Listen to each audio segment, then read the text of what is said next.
wanting to add to our current camera system, and so I bought these video camera cables.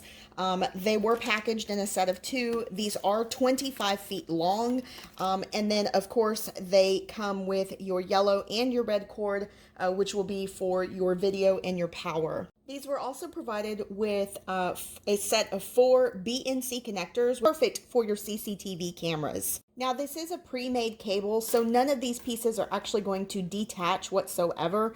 This is the beginning of the line, and this is actually the end of the line. Now, on these BNC connectors, you will see that there is a little bit of a locking mechanism on them, which helps them to go ahead and stay into place when they're attached.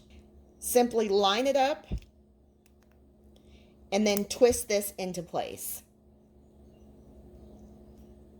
preventing it from actually sliding out.